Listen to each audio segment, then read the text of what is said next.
তরুণ কর্মক্ষম জনগোষ্ঠী দেশের সবচেয়ে বড় সম্ভাবনা বলে জানিয়েছেন রাষ্ট্রপতি মোহাম্মদ শাহাবুদ্দিন। অর্থনীতির ভাষায় যা জনমিতিক লভ্যাংশ। রাজধানীর ওসমানী স্মৃতি মিলনায়তনে বিশ্ব জনসংখ্যা দিবসের অনুষ্ঠানে তিনি কথা বলেন। রাষ্ট্রপতি বলেন, জাপান, দক্ষিণ কোরিয়া, সিঙ্গাপুর ও চীনের মতো বহু দেশ এই সুযোগের যথাযথ ব্যবহার করে স্বল্প সময়ে অর্থনৈতিক উন্নয়নের অনন্য দৃষ্টান্ত স্থাপন করেছে।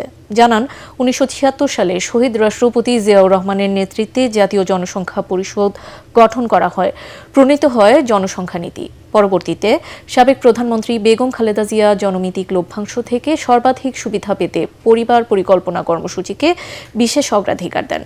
রাষ্ট্রপতি আরও বলেন, তরুণ সমাজ এমন একটি সমাজের প্রত্যাশা করে যেখানে মেধা, যোগ্যতা ও পরিশ্রমের যথাযথ মূল্যায়ন হবে।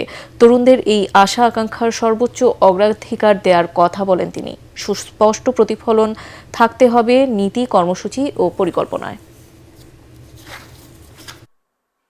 আজকের তরুণদের আগামী দিনের দক্ষ মানব সম্পদে রূপান্তর করতে হবে, আর তা করতে না পারলে এই সম্ভাবনাই একসময়ে বেকারত্ব, দারিদ্র্য, সামাজিক অস্থিরতা ও অর্থনৈতিক চাপের কারণ হয়ে দাঁড়াতে পারে। পরিবার পরিকল্পনা কার্যক্রমে অবহেলার কারণে গত প্রায় 1.5 দশক ধরে মোট প্রজনন হার, টোটাল ফার্টিলিটি রেট 2.3-এ স্থির রয়েছে, কিন্তু সাম্প্রতিক সময়ে এটা বাড়ছে বলে সমীক্ষায় উঠে এসেছে।